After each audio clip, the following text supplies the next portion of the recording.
we are recording. So we have Kara Sundar with us today for this expert hour to talk about change management. I'm super excited about this topic. It's a topic that we both have in common, and I love learning different things about it. Hang on, I'm gonna switch my view so we mostly see Kara. There we go. And the thing that I want our Rise sisters to think about as she's sharing the different things about the discipline is whether it's your day job for your business or whether it is your entrepreneurial venture.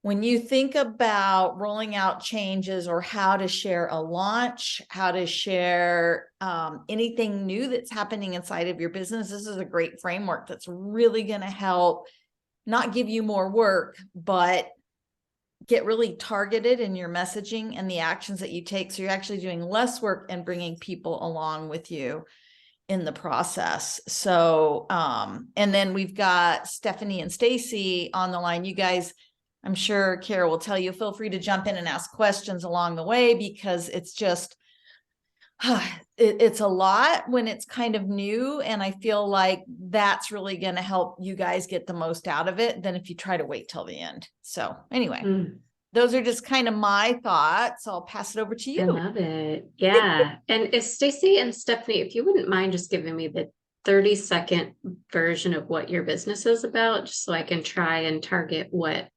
I think you could use. Stacy, why don't you go first? Oh, am I going first? Okay. You're off mute, so. Oh, I'm on mute? Correct. I can hear you. You're off mute. You can't hear me? You can hear you. Yeah. She said you're off mute, so she went to you first. Yeah. Okay, perfect. No, I am an intentional movement coach. And so I'm actually currently in the process of launching my online program. Might be in person. I'm still kind of playing with that. And it's focused on basically helping 50 plus aged women through their struggles, stress, and what's the other word that was there? This is all new to me. Yeah, it's okay. Struggles. Good practice. Oh my gosh, I can't think of the third one. So we will just let that one go. We'll let it go, and it'll come back at the most inopportune time, I'm sure. Yeah. So it's really just about helping them through their difficult transitions in our time of lives right now. Great. Awesome. Stephanie, how about you? Yeah, so I've been just focused on helping college age students. So if they're feeling overwhelmed in college or overwhelmed with life, so kind of like a college life coach. I don't know if I'm going to remain that or not. I'm still in this limbo phase.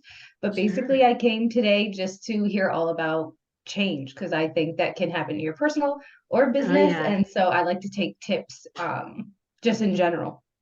Wonderful. Wonderful. Well, I'm so glad to have you guys here.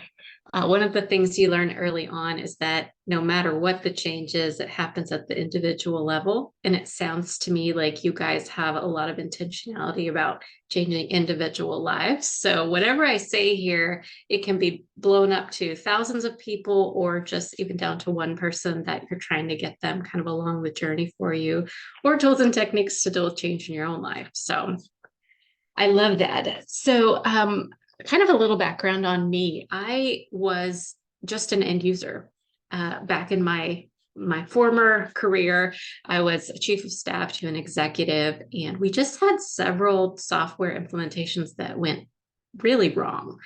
I mean, I'm sure you guys remember things like the first time you encountered a chip reader and it's beeping at you, you know why it is, and the person behind the cash register probably doesn't know why either. And it's those kinds of things. You're like, how hard is this to tell people, hey, this thing's going to beep at you if you don't do it this way, rather than you having that bad experience and thousands of times over, right, for everybody else. So we had a couple of really bad implementations, and I thought to myself, this cannot be rocket science.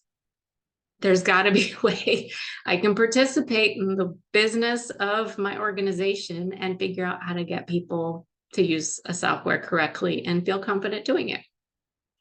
So at the time, I was in a master's program that I was kind of creating for myself. And I really started to focus in on change management because it was fairly new at that time. Carla, this would have been like 2013, 2014. So as a word, it wasn't necessarily something everybody knew. Today, it feels a little more common that you would have encountered the term, but there wasn't a whole lot out there as far as learning and support. It was really just rogue people like Carla out there, like figuring things out and trying to help these big, gnarly strategic projects help people along the journey. So I hopped in and ended up transitioning to the technology office at my same university. And we started talking about a big ERP. And what ERP means is just a big technology change. So the place you would go to look at your paycheck or do an expense report, all the like HR and finance stuff, where that sits. And I super naively raised my hand and was like, I'll be the change lead on that. Sure, I've got this degree now and I know all these people. And I had to ask my boss what the cloud was. Like, I really had no idea what I was doing. So I learned a lot, as you can imagine, over the next couple of years. Say I like went to war in a change outfit and learned a lot. Haven't been surprised by anything since, because you see it all. But I did end up going to work at a financial services firm, and I'm now at PwC, where I work with our marketing technology mostly. But the interesting thing is, no matter where you work or what kind of projects you're working on, they all kind of follow a similar flow. Somebody has an idea, they get a business case around that idea, and then you have to figure out the rest. Like, what's the impact? Who is this going to impact? Do they actually have to do anything differently, or do they just need to know about it? And so I think some change managers maybe have the luxury of working on very straightforward projects that always go as planned. And maybe that looks a certain way if you're like reading a textbook on change management. But the reality is you carry around a big suitcase full of tools and the science and the art of it is figuring out which tool to pick up based on the circumstance that you're in. So I find a lot of my work is sitting on Teams meetings, talking through strategic goals and nitty-gritty tech stuff. So I'm usually on technical projects. I've done some HR work, but mostly tech, and advocating for the user. So making sure that we're tying up all those pieces of like, who are we impacting and how, what's the timeline, who's the sponsor that's going to help us get that messaging out, how do we want to talk to people about this, and kind of making a plan that's extremely agile along the way. Carla, you look like you're about to come off mute. Jump on in. Actually, you know what I was doing is I enabled multiple people sharing, because all of a sudden I realized if you were going to share something, you wouldn't be able to do it. So I jumped. Okay. Okay. Actually, I'm not going to share anything. I've got plenty of stuff I can share with you guys afterwards, but I didn't want you to get overwhelmed by, all the graphs and stuff. Because actually data analysis is a huge part of my job too. So I could show you some things that would just make you go, I don't want to know anymore. It's too much. But a very basic change methodology that I follow on every project is one that you can research today. And there's a lot out there called ADKAR, ADKAR. And so when I'm talking to people who are newly interacting with change management, it's a good way to get your head around kind of the psychology behind change. It's not foolproof by any means, but it's a nice, easy to understand methodology to talk about. The first A is for awareness. And so when I'm on a strategic project, this looks like a kickoff or a launch. And so when you're thinking about your business, measuring like how much do people already know about me versus this is something brand new they've never encountered before, and wanting to think through what's in it for me. That's the number one question people are asking in this phase. Like, why should I pay attention to you? Why should I care? I think I see a lot of ads coming my way of like, get this thing half off. But it's like, if I don't even know what the thing is, I don't know if I want to participate at all. You still haven't answered my question about what it actually is. So that's what I would say as you're building, let's say, a launch of a new service, be thinking about what's in it for me as the user and being able to sit in their chair. And the next step is desires. So in my world, that usually looks like you want me to do my job differently. You're telling me if I learn this new skill that I'll have a role in the future. Okay, I'm deciding that I'm willing to show up to training, that I'm not going to badmouth this project behind the scenes. Like it's that personal decision that we even subconsciously make to participate. And so when your target audience says, okay, I know about this person, I get what she's about. Okay, I'm interested. Like, I want to know more. How do you lead them to the next step, which is the K of knowledge of actually knowing what to do? Have you guys ever been in something where you're like, oh, this looks cool, I want to know more, but there's no like quick, easy way to get to the thing that tells you how to sign up? That's the kind of thing that you need to be really clear and crisp on. Okay, what is it? What's in it for them? Have you met their needs? Do they know that you're thinking about them to the point they're like, all right, I'm in? And then do they actually know what to do to engage with you? And So, that's oh, no, I was please, gonna say Stephanie. that's a big one. So I just signed up for this program that I went through, and when I first saw it, she was making me like aware, but I was so annoyed because I had to go searching for Right. like the links. I'm like, she should have just added it, and it was like the Just next put day, the and she button added in it. there. I'm in. I was like, Yeah. make it easy for me. And then I thought, well, you should be making it easy for your people too. Awesome lesson. Yes. That resistance. So I just did a presentation on this, and they call it friction in the marketing space, which is like, what are those little decision points, or scrolling to the end of the page, or having to do 2 more clicks to sign up? What are those things that cause people to just say it's not worth it? Have you ever done that where you're like ready to buy and you just can't figure it out? And you're like, forget it. I'm not going to spend any more time on this. So the challenge is that I work with the people that want to make it 18 clicks. I'm in the meeting advocating for it to be, 10, and then having to go and sell 10 as a big win to my audience because there's no way we're going to get 3 clicks. It's like balancing those challenges. But in a situation where you can mostly control your work product, which it sounds like you're heading towards, that's also. But Stacey, I'm thinking through your learning process, whatever your curriculum ends up looking like, you may have to work on like attrition in a different way than people that work at a company. So are they continually motivated to show up to a physical space, let's say, or are they continually motivated to write that checkout? Is it easy to pay? All of those things, because AdCar is not linear necessarily. At any point you can kind of backtrack and be like, I forgot how to do that, or I'm not sure I really want to be a part of this anymore. So finding those ways to continually move people forward is important. Well, and it's funny that you say that, because I literally I just set up a meeting I have a meeting on Wednesday, and then I have a meeting on Friday that I'm going to talk to the lady about my website.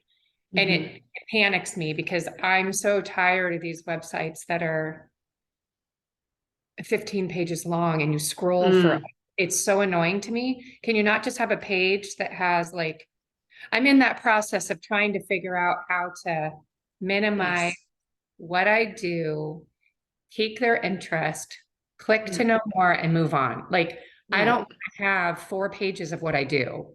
They don't care how impressive your web designer is. They just want to get the thing that they need, right? And so you're doing exactly that. You're advocating for your user because your web designer certainly doesn't know them. So continue to do that, because if you're crystal clear and advocate for your users in that, and you do that every stage of the process, you're not going to have those attrition issues. Yeah, well, I can guarantee you I'm not crystal clear yet. Let's just be clear. I can't even remember my third word. It was stuck. Isn't that funny? Yeah. You're right though, Stacey, because you put yourself in your user's shoes and they don't want to click that much, but your web designer wants to make everything sexy and snazzy and all the bells and whistles a lot of times. I know, so Kara and I are in the same space in terms of, you know, what I do consulting on and what she does in her day job. One of my biggest struggles is with the project team because they want to share all the information. They want to tell people about UAT. They want to tell them about they're going through this design and that design. I'm like, nobody freaking cares, you guys. Nobody This cares. could be 3 sentences. Like, Yeah, nobody cares. just, And it's the same thing with your web designer, you know. yeah. I mean, sure, some of those bells and whistles are cool, but if you can make it easy and you can pique their interest and get people to want to know more, they'll ask you what they want to know. And you're right, a page full of stuff, nobody's going to read it. So Well, I won't even, if I start going to a website and it's even on a blog post, if it's like more than one, like I'm out. I just delete it. I don't even look at it. I don't have time for that. I'm not writing all that. Yeah. I'm not reading all that. So that's Yeah. kind of where I'm at right now is like, what's the minimal that you can do Mm-hmm. without like still being able to tell them what to do, but at the same time and pique their interest. But So this is a term that you might like to use. It's MVP, which stands for minimum viable product. My husband and I use this all the time. So this comes minimum, from project which is it? Minimum viable product. Okay, explain. So this, I'm going to. So this comes from the Agile workplace. It's like a technology delivery framework. And basically what they found was these projects were taking millions of dollars and years to achieve because people would be building a gold Ferrari. That's like the joke, like, oh, it should have this trim and it should have this and this and this.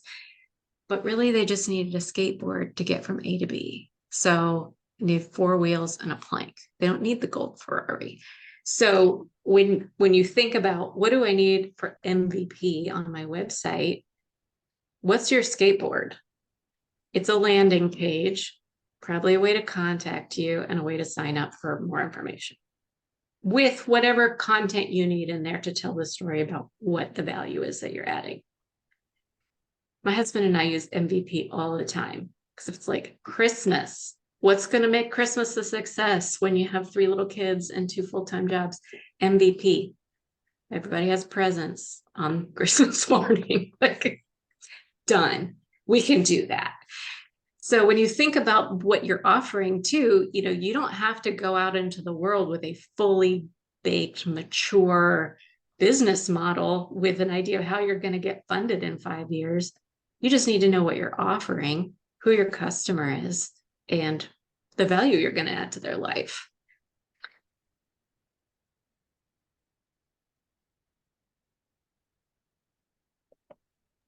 and you guys, we get stuck in that, don't we? Like, I know I do. I think, you know, so the Speakers Connection service that Ann and I are delivering, we are totally focused on, and you'll see when the website comes out, simple messages. What are we all about? Here's how you can contact us. And we've been really good about that. And there's moments that we start adding all kinds of stuff and they're like, no, that might be 5 years from now, but it's not right now. It's hard to pull yourself back sometimes. And the truth is that minimal viable product is usually, I mean, nothing's maybe easy button, but it's kind of the easy button. It's more straightforward. There's not as many choices to make. Yeah. Okay. So I would just challenge you as you're starting to think about what you offer. You know, sometimes it's not awesome because this person is used to driving, I don't know, a Lexus, and we have to teach them how to skateboard, and they don't like that. But it's still getting them what they absolutely need to have. So I'm going to go through the add card to the second A, which is awareness, desire, knowledge, ability. So this is when the thing has actually happened. They've signed up, they've attended training, and now the project is live. It's, can they actually do the thing? I know that you guys have been in a position where maybe you've read a training manual on something, but then you actually sit down to do it. And it's like, I have totally forgotten what I'm supposed to be doing. So what does that supplementary material look like? Is it quick reference guides? Is it having a phone number of somebody to call? Something Carla and I do a lot of, I'm sure, is creating these networks of people that are like super user helpful people who could be the one to answer questions. So let's say your business gets really big, you can't always answer the phone. Who can they get answers from? FAQ list even. And the final one is reinforcement. So on my business, we measure the success of our project based on how we meet kind of those organizational goals. Are we being more efficient? Are we being faster to market? Whatever the thing is. So how are we reinforcing the behavior that we want to see for our users? With technology, there's usually some back roads to like, I don't really want to change, so I'm just going to keep calling the guy I know that could do this report for me rather than doing it myself. I even catch it in myself when I'm like, I really didn't buy into this because I'm still calling my guy. So finding the ways to reinforce it. So what does that look like? Gamification is kind of a fun way to bring that around, where it's like, you know, any kind of fitness app you're on is going to have something like that, where it's like, oh, it reinforced my decision to work out today. I have a nice gold star on my phone now. It made me feel good. You're reinforcing that behavior so that it will happen again tomorrow.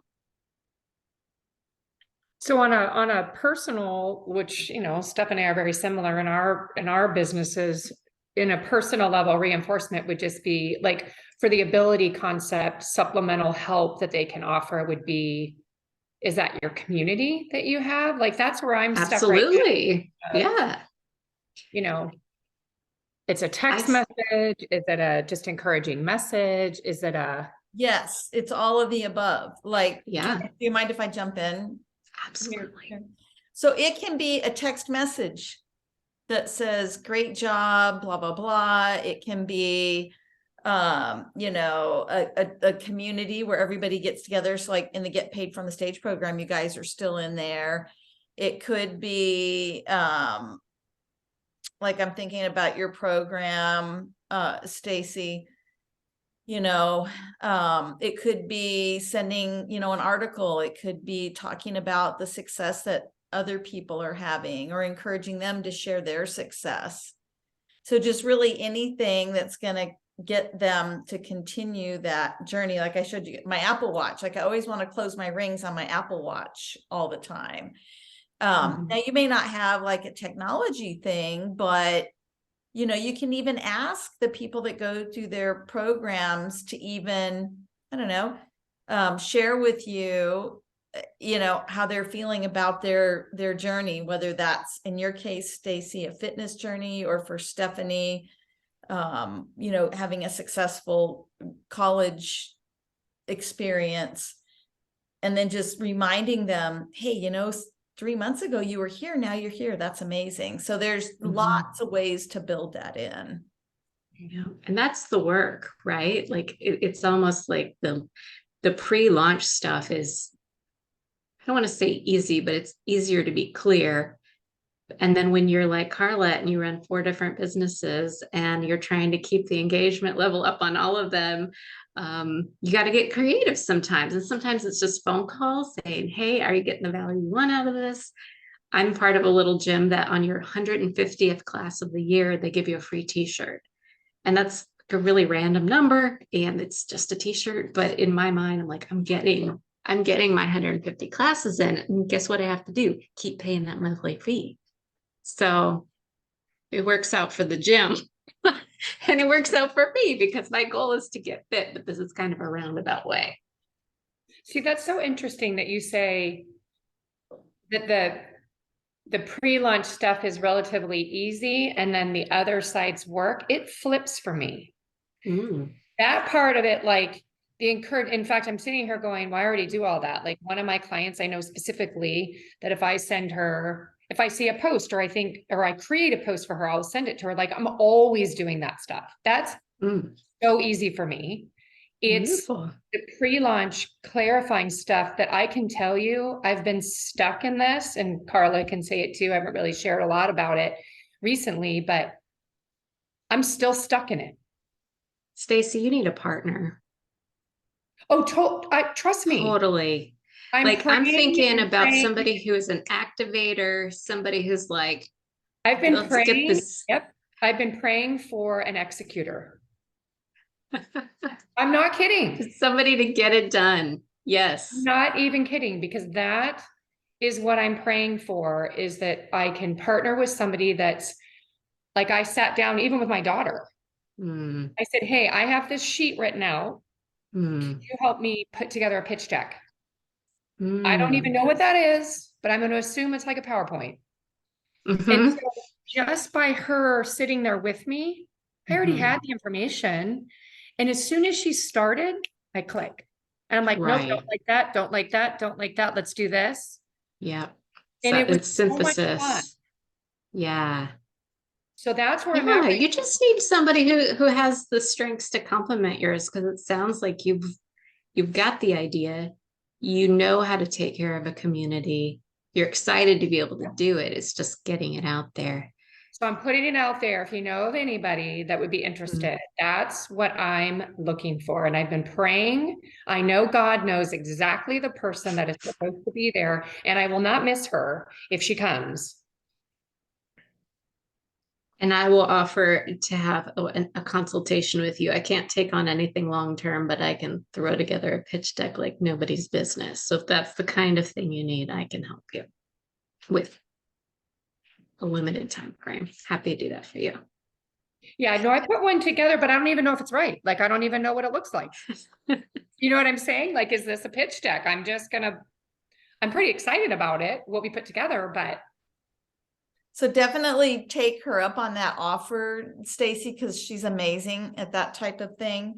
I don't know if you saw, like, she did her own speaking reel, and it's amazing. And just I've had the privilege of being there when she did a talk about change management, and Kara's just very good at distilling things and making them simple. So I think if you get on a call with her, she can help you massage what you have to be impactful. And the beauty of change management is when you practice it and you become really skilled at it, you can make things simple and create curiosity at the same time. Because I'll say, and I haven't seen your pitch deck. The thing that I find most people struggle with is they want to add too much content. And so she can help you ferret out like what's going to be most impactful in that. And it'll help you with your messaging too, as you go to launch. So when you talk about it on Facebook, when you talk about it on LinkedIn, when you put together, a post, the ideas will get tighter, and it'll help you present it in a way that your audience doesn't get lost in the details, because that's the curse of knowledge, right? We know all of the details intimately, and so it makes it really hard to bubble it up to make it compelling so someone can come in and learn all that stuff. They don't need to know that up front. So definitely take her up on that. yeah. No, I appreciate that. Happy to do it. Go ahead, Stephanie. Yeah, I just had a question too, maybe just some tips or your opinion on this. When we talk about making things easy or simple, that's like, I love it. My only concern is that I can cut anything down. So I'm the opposite. So I never have enough, because I'm like, join here. What more do you need? What's So the my problem? concern is that, will it look like amateurish? Like, when they go into the website and they see my website that's up that doesn't have much information, where's the balance between like, oh, it looks like she just threw this together, and like, oh, I'm overwhelmed, I want to get out. So I didn't know if you had any thoughts on that. Well, again, putting yourself in your you don't have users, potential clients' shoes. If I'm a college student who's struggling with life and I need somebody to talk to as a coach, what are your search engine optimization words that makes you pop up first? What are the things behind the scenes that you can do, like connecting with certain organizations that support mental health on campuses. It's like all the behind the scenes work that you can do, the actual visual of the page. I think I would want to see like some testimonials from really happy clients. I would want to see a really clean, clear picture of your face, so I know like who I'm getting ready to meet. But don't need to impress them with how good of a coach you are at that point. I think you need to be available and accessible, and they need to see that they could be safe in your hands. And what to do next? What's the call to action? Doesn't have to be much more than that. Yep. And That's I think kind of what it is. There's not much on there. I think too, something on there needs to talk about how they're feeling, the Yeah. problem that you're solving for them. So I need to see myself, because this is the whole awareness phase, right? What could change for me if I engage with you?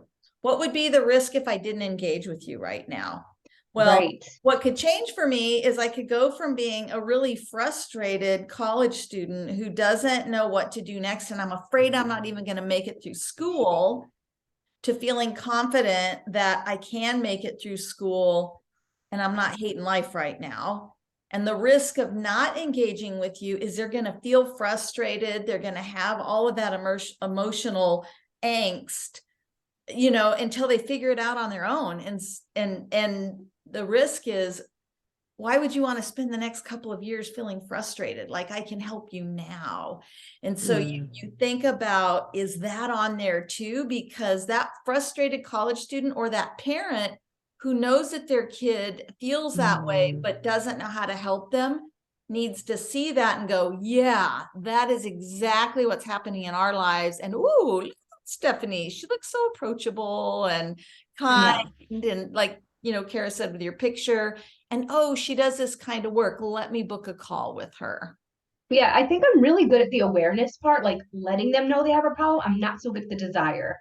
So I love that we talk about that today, because I can say like, oh, there's a problem here, but I never swing back and say like, that's why you should work with me. To me, it's always implied, like, well, they get it. I wouldn't be advertising it, but you know, I never say it. And I think that that's really important for me to say, like, the desire, like feed it to them and make it easy. Like, here I am, but I don't. Yes. Push so this button to book a call with me. Right. I don't. And I'm like, correct. oh, they'll know what I do. They'll know, like, I want them to work with me, because why would I be doing it if I didn't want them to work with me? But no, I got to keep it easy and straightforward and simple. So I love that. Invite them to buy from you. That's the thing that I struggle with too. Invite them to buy from you. I don't like asking either. And so, but we have to invite people to come in.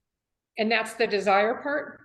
Well, the desire is when they make a decision to engage. So they make a decision to buy from you, contact you, follow you, whatever it is, your call to action you're trying to get them to do. But I never invite, Carla. You're 100% right. I don't invite, because I always feel like I'm the type of person that I don't need the invite, right? If I see the person talking about it, I go searching, like I go after it. But that doesn't mean that everybody's like that. I'm not asking. So I love that part, invitation. Yeah. And then the other thing is the way to work with you, like Kara said, has to be easy. So is there a button right there? I can am I going to have to go looking for how to give Stephanie money? Don't make it hard for them to get money, right? Like, yeah. How easy is it for me to pay Stephanie some of my money? Oh, I can't find the button, right? Because it says contact, right? But why don't I have that button in every single page they're looking at? So there's only 3 pages, right? Parent page, student page, like a landing section. I should have a contact button at the bottom of each, because they're not big. They're like 2 or 3 paragraphs. Each one, contact. Why am I making them go to a contact button to then contact me? It should be on the same page. And make it easy for them to pay you too, by the way. Maybe they just want to sign up. You know, if you're interested in signing up, here's where you sign up. If you'd like to have a conversation, here's how you can contact me. Yeah, because I want to have the conversation, just because So working with students before, like you can tell who's in and who's out, whose parents making them come kind of thing. And so I kind of like to know that ahead of time because it's kind of a waste of my time and their time. If like mom sent me, I have to go to these appointments. So it's like, oh, you don't have to, like, it's okay because they're not ready. So maybe your button is something, and then I'll be quiet and let Kara continue. Maybe before your thing is the first step to working with me is a conversation. Click here. Yeah. And let's get something on the calendar, right? So that it's like, okay, I get it. You want to give me money. My requirement is that we have this conversation first. Yeah. Thank you. And I was looking through my notebook here because I went to a conference a while back and was looking to attribute it, but I can't remember who said it, but they said it's service, not sales. So in the area that you're talking about, like people are looking for your service. Sure, someone might stumble upon your website that isn't meant to be there. You're a different demographic than you serve. Like that's always possible. But there's going to be a subset of people who come to your page who really need what you have to offer. And so by not being forthright with that or making it easy, you're not trying to sell them something for the sake of selling them. You're trying to serve them. There's a money implication of that because of the value you're offering. But like Carla says, salt, pepper, and here's my fee. Get used to it. Because people are looking at my website, but they're not taking the next step. So I think it's kind of interesting that like you guys will keep inviting them. You're not like really inviting them. You're just putting information out there and like, oh, they'll contact me. It was like, well, who said? Right. You need to take that flip. And I think you found what the key is, what that friction is. You need to just nudge them towards an action. Love it. You and I are the same, I think. I like to put information out there and just kind of encourage people with my posts and stuff like that, but I don't have a call to action in my posts. God. Oh, I don't either. I'm like, follow, but there's more things I could say in the caption or like, can't wait to talk to you. There's more things that I can be doing because it feels so like hard. I'm putting pressure. Like I don't want to put pressure on them. But at the same time, it's like, you're not saying you have to buy from me today. You're not saying buy from me now. You're not saying any of that. You're just saying like, here I am, and I'd like to provide you with a service, but I have to tell them that I have a service. How to make that happen. Yeah. Yeah. And I wouldn't worry about being too pushy, guys. I mean, if you were selling oxycodone or something, I would worry. But it sounds like you're really trying to help people build better lives.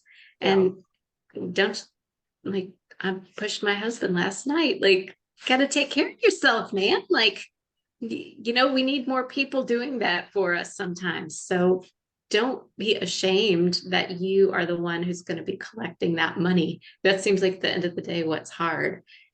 It's a value you're offering someone. Yeah. So I went through EdCar. I think maybe Carla, we could talk about communities of practice because that's something I spend a lot of time doing. And it sounds like these ladies might benefit. Stephanie, I don't know if yours has a community concept attached to it, but you could still learn maybe some nuggets. That'd be great. So when I'm starting a new project, I do an impact analysis, which is like, who is my audience? Sometimes we have to get really granular, like here are the names of the people and access they will have. But a lot of times it's like, okay, people with this title will be impacted this way. And then you start to peel back a little more like, okay, in the such and such department, who's the person that everybody goes to, that everybody listens to? And you see this on a macro scale with like influencers. Who are your influencers? Who are the people in your target demographics that you could make a targeted effort, bring them closer to the fold and give them, whether it's earlier training or extra stars on the leaderboard, whatever it may be. I'm thinking, Stephanie, this could be like campus ambassador kind of thing. For Stacy, maybe you've got a couple of different communities around you that you want to tap into, but you don't have a huge network there. But maybe through your connections, you can find somebody who it is influential in that community and would love to hear about your service and might go and tell all of her friends. So are you, like, for an yeah. example, would it be like, because some, like, a thought keeps coming up in my head. I have two friends that are both divorce attorneys. Mm, And, it's been a while. I say friends. I mean, one of them used to be my client a long time ago when I did massage with her. And they're going to know if I just shared with them, hey, this is what I'm doing.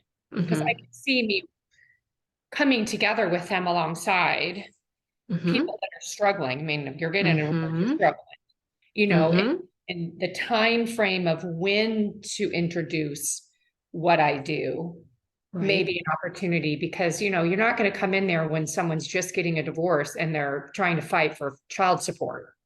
Well, here you can pay that's not going to work.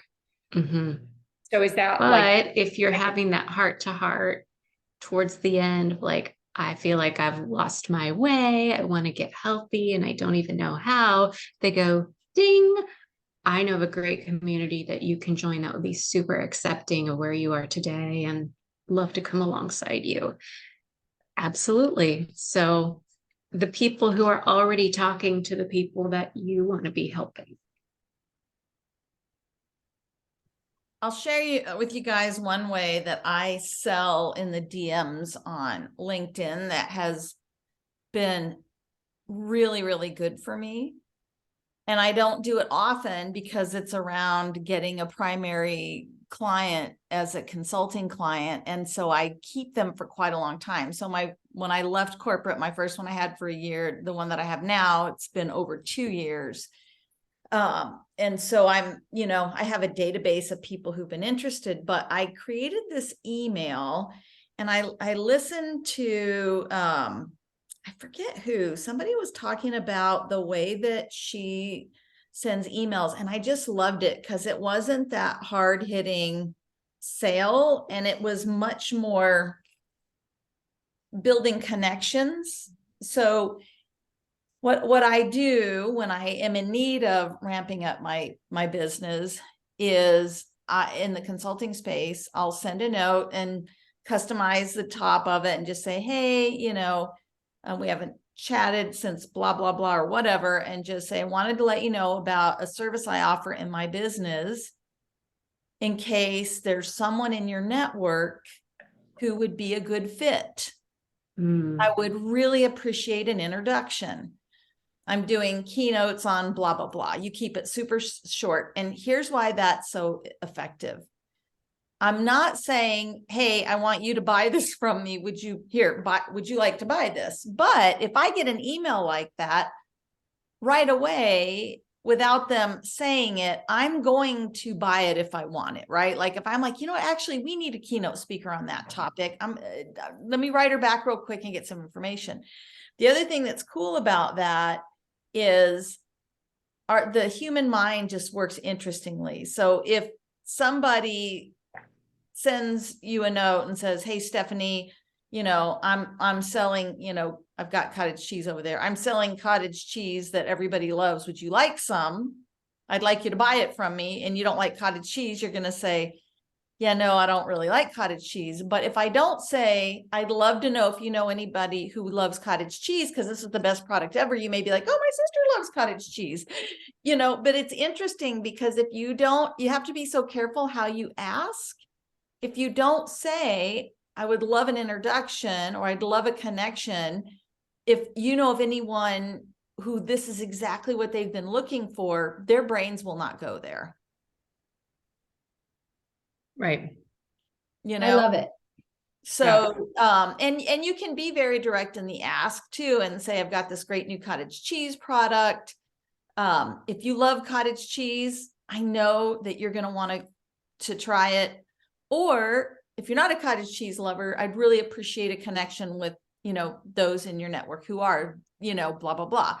So you want to make sure you ask for both. Because like I said, our brain won't say, no, I don't. You just be like, no, I don't want it. No, I think you're right. It reminds me of a situation. I had this connection at the local college. And so I went and I talked to her, and I didn't say, do you know anyone? I said, could I give you information to possibly give someone, blah, blah, blah. And I remember walking out and I left a poster thing, and I knew she'd put it up, but I'm like, there's no way. I don't know. It just felt like she's going to throw this information up and that's going to be the end of it. Because my wording wasn't exactly like, she gave me what I wanted and what I asked for. But I didn't say, if you know, run into any student, you're talking to their parent, like, feel free to give my card. I just said, I'd love to leave this information. And if students come on, I have to be more particular in what I'm asking for and stop being a little bit of cowardly. Like, ask for what you want, because they give you what you want, if that makes sense. But I don't really ask. So that was a great example of saying, like, well, if you know someone, like, if you know a student in need, feel free to give my information. Well, and Or what's forward the me their worst information. thing that could happen if you swing the pendulum too far? Like, you two are clearly not like innately bossy, horrible people. But let's say you push it just a little too far and you go, give this to your next friend that you know who's struggling, or else. Okay, yeah. Well, okay, one person might not like you so much, Right. but like the risk of she might be like, okay, I will. And then she's gonna think about that until she passes that poster off. I think we just kind of become our own worst enemy in that way. And I'm guilty of it. Carla knows. She had to smack me with the truth a couple times. But you know, if they say no, or she rumples it up and throws it in the trash, have you really lost anything? It was a love smack, by the It way. was a love smack, but it was a truth smack. Like, Yeah. no. So I guess, and it's easy for me to say because like someone else, PwC has told me like, your work is valuable and we're going to sign this paycheck, even if you're not like performing at an A+ every day. You guys, every little win counts. I get it. And it's hard to measure yourself by that. But if you think about where you're going to be, and I do these with my teams sometimes, like, let's say a year from now, your business is booming. It is successful. You are meeting all kinds of needs. You're able to quit your day job, whatever your goals are. A year from now, you are just so happy with where you are. What happened in the last 12 months? I'm laughing because I know what happened. And I was like, wow, you really did all that. Is that it? Is it legwork? It's like a lot of uncomfortableness, because I kind of know, like, you have to get uncomfortable. You have to ask for the sale. You have to like go after it. And it just makes me uncomfortable even thinking about it. What if you twisted it and thought more about that community focus, which would be like contacting deans of students' offices at universities, or going to conferences that serve students? Like, that's a whole community of people who just work with students that could be connections with you. And they're doing the same thing you're doing, trying to serve them so that they can get through college and become successful adults. So you just want more of what you have. You want to just coach more people. I don't know. Now that you say it like that, I don't know. And I think that might be a good exercise for you. Yeah, I don't know what it would look like in a year. I don't know if I would just coach more people, or if, I don't know. So It would are look you different. are you going forwards or backwards? I'm confused. You just lost me there. Oh, I'm confused too. About my No, own no, self, no. you mean? No. I'm Oh. not sure if, Kara, are you asking us to look forward or backwards? I am asking you to jump forward a year. It's Christmas next year. You're a year older. And you are sitting there with a cocktail with a huge smile on your face, because this is what happened in the previous 12 months starting today. It's like a time trick. You're there. You're so happy with your business. Things are going great. What are the things that had to happen before? What things had to happen? Okay. Or what things did we want to happen too, right? What did we Yeah. want to happen? Because it sounds They like already Stephanie's did, not even right? sure on why she's smiling. She just knows that she's smiling. Yeah. And that's okay. Sorry. And maybe for you, Stephanie, it's a year from now, you know exactly what you want to do in your business. Like Right. that's Yeah. the smile. That might be it. Maybe you're going to launch into 2024 with a new model or the same model. You've just solidified it or whatever, but that big smile is because you really know what you want to go forward with. And Stacy, a year from now, what is your big smile about? Why are you celebrating in this scenario? Are you asking me or are you just giving me a question to write down? No, I'm asking you. Do you know?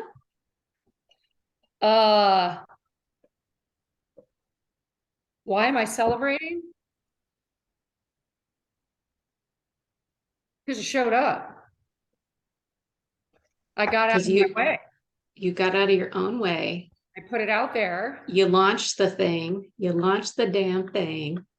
And now people. That is like the biggest, yeah, I launched the, let's just put the word out there. I launched the effing thing after 16 freaking years. Okay. Stacy. But I did But- launch it this last year and I'm very Uh-huh. happy about it. So I'm speaking from this year, like already I Okay. launched it last year. Okay. I built the online program Okay. in the last 18 months. Wonderful. Yeah. So it's right there. It's like somebody told me the other day, you're pregnant with your dream and you're overdue. Mm. And I feel that way too. Like A I dream know, deferred is like a raisin in the sun. Langston Hughes. You got to get in there and do it. and I'm doing it. And now But it's like now it's the what's the word I'm looking for? I'm in the heart of what I'm teaching. I'm experiencing at the heart of Got what it. I'm going to teach. Yeah. And so to pull people into that space, that makes me smile. That's cool. And then I Yeah, think too, it like when you think about launching, sometimes it feels so big, doesn't it? Like just that word launch makes me anxious. Mm-hmm. But it can be whatever you want or need it to be. So I'm actually going to do a video on this later today, but the speakers connection, I'm not launching it. Doesn't mean the business isn't going to, take off. We're already booking people for speaking engagements. I've got the website going, but I'm not doing some big launch. I've tried those before. I don't like how they feel and they don't work well for me. So they're making connections and having conversations with organizations looking for speakers and speakers. We are matching people up. It's already happening today. It's at a slower pace than some people start their businesses, but for me and Anne, it's the perfect pace because of where we are in our lives, and we're going to continue to build it. It doesn't have to be some big flashy show. You can quietly do it your way, and it's still started. It's just not going to be some big, Well, and we go back to MVP. Like maybe MVP is you have 5 women in your community doing this program with you, and you learn with that first group of women, and then you challenge them to invite one more friend and one more friend. Like it can be whatever you want. But I like that. I also like soft launches where it's like you've kind of told the people who really need to know and who are friendly and will tell you the truth and give you honest feedback, so that by the time you really do launch, you've kind of got all the information that you need. You've had the tweaks. Well, and I think one of the other things, and I got to watch my time, but I think one of the other things that really speaks to me in this conversation is that I'm going back to what's easy, and easy for me is a physical movement. I can train anyone, anytime, anywhere, because that's my thing. I know how to do it. But that's not what this program is. It is not the central focus of the program. And I'm trying to step out of that. And so that's where I'm it's a tool. Like you said, you carry your suitcase, Mhm. but I keep sharing the tool as the program Mm, instead of selling the program and inviting the tools. I love that. And I have a lot of people that they know me as a trainer, Hmm. but I need to put myself out there. I need to teach first. If they don't know the concepts, they're not going to understand the movement I'm teaching. Hmm. I can teach a workout, anybody, anywhere, anytime. And I'm not saying Hmm. that as an egotistical thing. It's just easy for me. I Hmm. don't have to think about it. It's so natural for me. Hmm. But that's where it's easy for me. And then I just fall back into that. I'm like, oh, well, no, I'll just do that. I'll just keep training people. But what you want them to do is join your community I want where to teach. they will, I want to you teach will my. teach your methodology Mhm, to people who can then take it to the rest of the world. mhm. Yeah. Like I had a conversation yesterday at church with a girl that's been on my mind. She's one Mhm. of my daughter's friends. And so we ended up seeing each other in the cafe. So we sit down, we have a full conversation. She's a college student, Stephanie, you'll like this. And sharing what I do, things like that. And I just thought, you know what? I'm putting it out there. I said, you've been on my mind for quite a while. And she started talking about a certification program and things like that. Well, that's part of my business in the future. Mhm. Because, oh, if I get a yoga and I can do this, and this, I'm thinking to myself, no, don't do yoga. Do this. Don't Got do it. that. Do this. And so I just sat there and I'm like, okay, it's like one of those things. It's Helping people crosswalk from what they think is what they need or what they think you offer to the outcomes you want, which is really spreading your gift through training and teaching with the world, because you're going to be able to impact greater and greater audiences. but Got it. if you're turning an existing, I don't know if the right word is entity. If Mm. you're seeking to be the groundbreaking component or person to spearhead something, if I want to flip the health and wellness industry inside out, Mhm. it's going to take some time. Oh yeah. And you can apply those tools that Kara shared to that thinking. So if you think about it through a change management lens, you know what it is today, you know what you want it to be tomorrow, right? So the messaging that you want to create and the conversations you want to have and the posts that you want to put out there and the videos you want to do, right now we're all going to be in that awareness space. So what is changing between the way it is today and the way this is going to look tomorrow? If someone were to engage with you in that program, what would change for them? Why are you making the change? Like big picture, why is it important to go from movement only to this framework of the full program? And what's at risk for people if they don't make that transition? So those are great talking points, and you can just write them down as bullets on a piece of paper, feel them on, try them on, see how they feel, because that's What was that last question? Sorry to interrupt. You said, what would change for them? Yep. Why are you making the change? Like, why is it important to go from the way it is today to your vision of what it is tomorrow?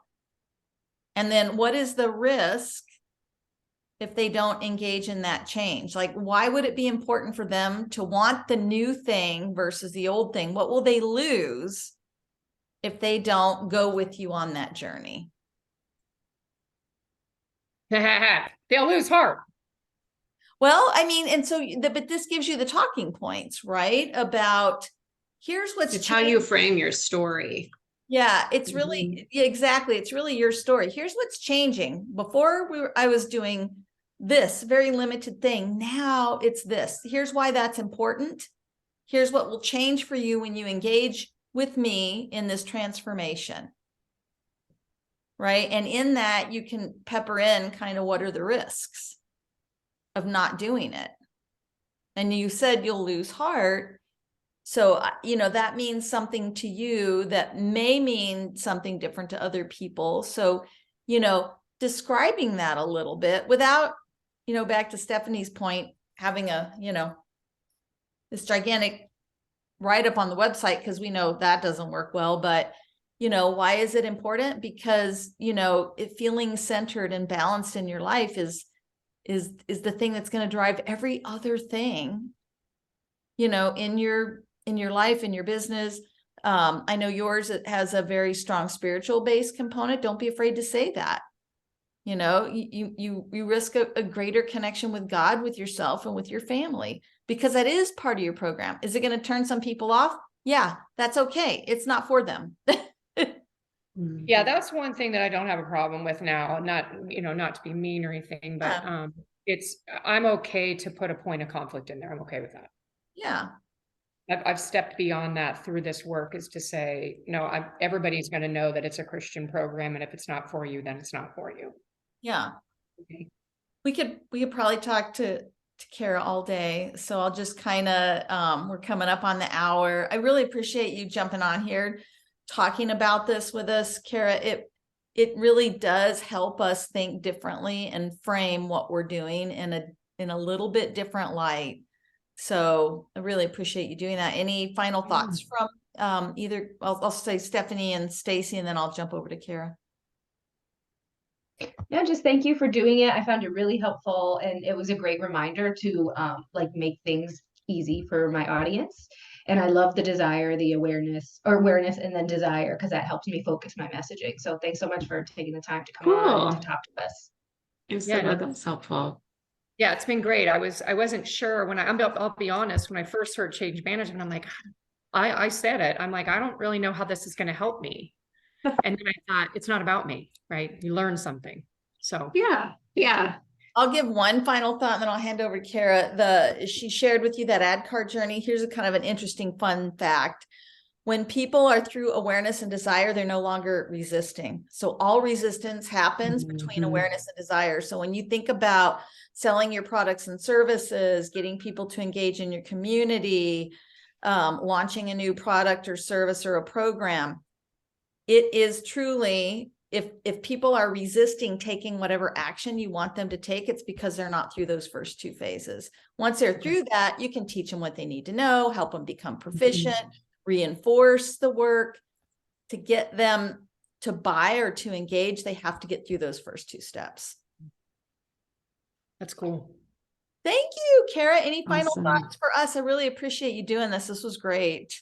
I could talk about it all day long, but Carla, always, for anybody that wants a 30-minute hour consultation with me for my fellow Rise sisters, I'm happy to do it. Especially when it comes to messaging, that's kind of my sweet spot. So happy to play that role. Thank you. So it's fun. I'll See y'all later. Yep, I'll put this out in the group, maybe today, if not today, tomorrow. So I really appreciate it. Thank you guys so much. My pleasure. Thank you very much. See I really y'all. appreciate it.